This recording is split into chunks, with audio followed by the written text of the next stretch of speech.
Imagine a baby becoming a king. It's a scenario that seems straight out of a fairy tale or a fantastical legend. But believe it or not, history has witnessed such an incredible event. That's quite unusual, isn't it? The thought of a tiny infant, barely able to hold his head up, being entrusted with the responsibilities of an entire kingdom is mind-boggling. Well, that's exactly what happened in Persia, many centuries ago. The ancient Persian Empire, known for its grandeur and might, saw one of the most extraordinary ascensions to the throne. A young boy named Shapur II became king when he was just a baby. Born in 309 AD, Shapur II's reign began under the most unusual circumstances. How could a baby rule a kingdom? The courtiers and advisors must have been bewildered and deeply concerned about the future of their empire. How did he face the challenges of being king at such a young age? The Persian court had to navigate this unprecedented situation with great care and wisdom. Let's delve into the fascinating story of Shapur II. His early years were marked by regency, where the court officials and his mother played crucial roles in governing the empire. Shapur II's story is one of courage, leadership, and a fierce determination to protect his people. As he grew older, he began to take on more responsibilities and demonstrated remarkable leadership qualities. He became a legendary king, ruling for many years and earning the title Shapur the Great.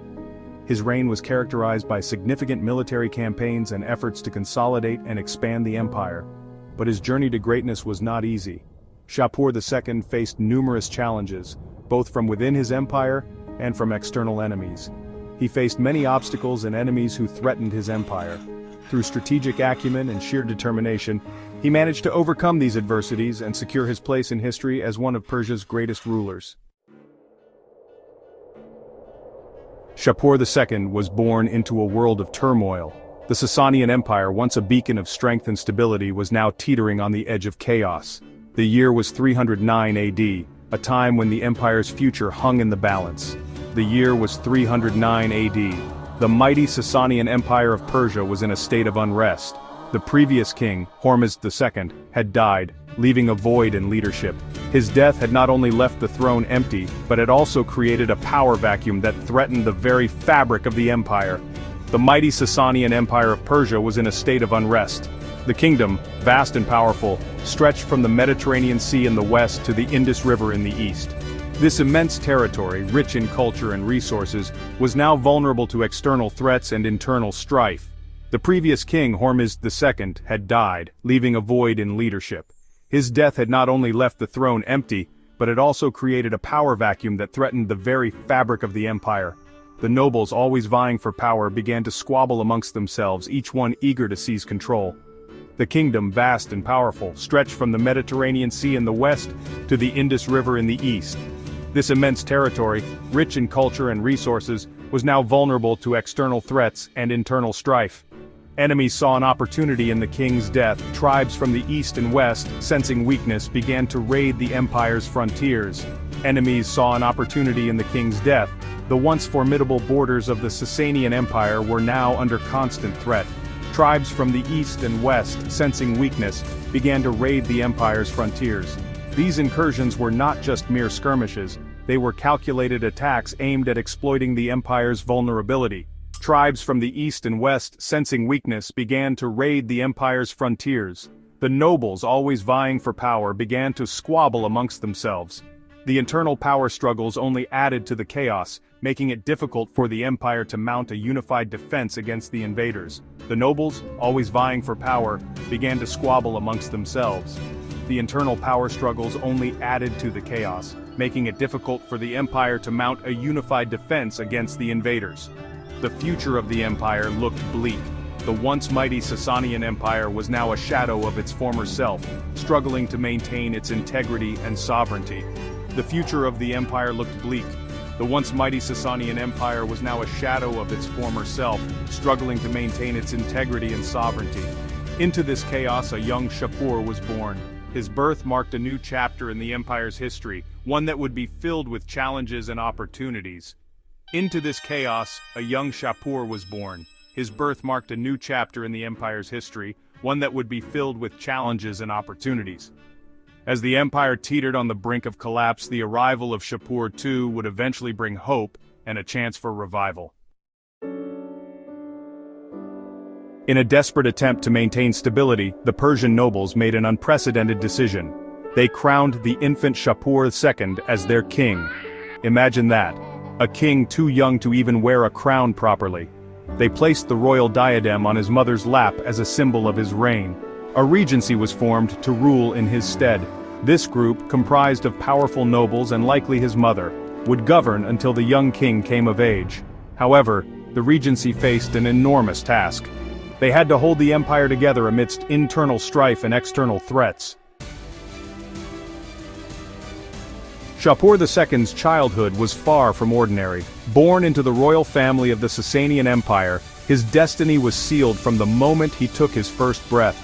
Even as an infant, the weight of the crown loomed over him, a constant reminder of the responsibilities that awaited. He was groomed for kingship from the moment he could walk. Every step he took was a step towards his future role as the ruler of one of the most powerful empires of the ancient world. His early years were filled with lessons and rituals designed to prepare him for the throne. He received the finest education, learning the art of war, governance, and justice. His tutors were the best scholars of the time, imparting knowledge on various subjects from military strategy to the intricacies of statecraft. Shapur's education was not just about books and scrolls, it was about understanding the very essence of leadership. He grew up surrounded by scholars, warriors, and priests who instilled in him the values of a true Sassanian king. These mentors played a crucial role in shaping his character, teaching him the importance of wisdom, courage, and justice. They were not just his teachers, they were his guides in the journey of kingship. As Shapur II grew older, he observed the challenges facing his empire. He spent countless hours studying maps and reports, trying to understand the complexities of his realm. The young prince was acutely aware of the delicate balance of power and the constant threats that loomed on the horizon. He saw the nobles vying for power, each one trying to secure their own position and influence within the court. The political intrigue was a constant presence, and Shapur had to navigate these treacherous waters with caution and wisdom. The constant threat from enemies, both within and outside the empire. The Sassanian Empire was surrounded by adversaries, and the young prince knew that he would have to be a strong and decisive leader to protect his people and his kingdom, and the plight of his people. He saw the struggles of the common folk, their hardships and their hopes. Shapur understood that a true king must care for all his subjects, not just the nobility. This empathy for his people became a driving force in his quest to be a just and fair ruler. These experiences ignited within him a fierce determination to prove himself as a worthy king. He was not content to be a mere figurehead, he wanted to be a ruler who made a difference, who left a lasting legacy. The young prince's resolve was unshakable, and he was ready to face any challenge that came his way. The boy king was ready to claim his birthright. With a heart full of courage and a mind sharpened by years of preparation, Shapur II stood poised to lead his empire into a new era. The stage was set for the rise of a king who would be remembered for generations to come. Shapur II, having come of age, was eager to prove himself on the battlefield. He embarked on a series of military campaigns that would cement his legacy as a great warrior king. His first target, the Eastern Roman Empire, which would later be known as the Byzantine Empire. Shapur II's campaigns against the Romans were fierce and bloody, lasting for decades. He sought to reclaim ancient Persian lands lost in previous wars. He personally led his armies, displaying courage and tactical brilliance. He achieved significant victories, even besieging the great city of Nisibis 3 times. Section 6. Beyond the battlefield. Shapur II's reign was not just about war and conquest. He was a shrewd diplomat as well. He understood that lasting peace required more than military victories. He engaged in diplomacy with neighboring kingdoms, securing his empire's borders and fostering trade relations. His most notable diplomatic feat was his treaty with the Roman Emperor Constantius II. This treaty, signed in 363 AD, brought an end to decades of conflict.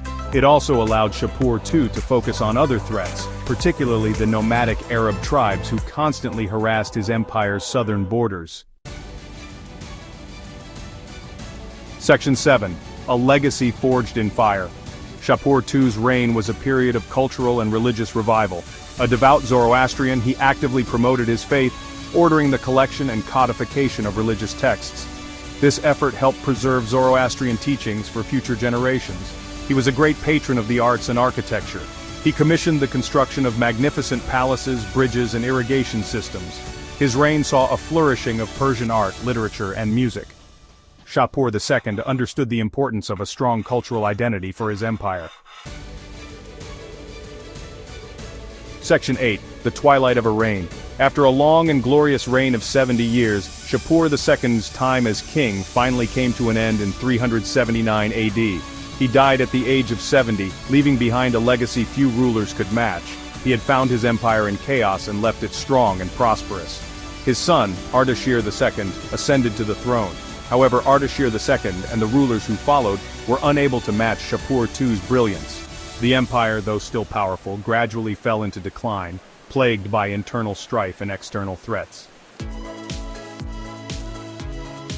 Section 9. An Enduring Legacy. Shapur II left an indelible mark on history.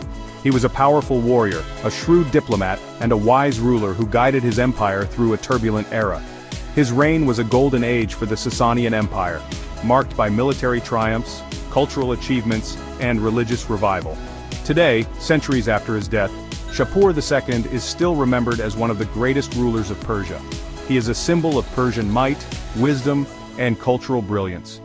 His story continues to inspire, reminding us that even in the face of adversity, true leadership can prevail.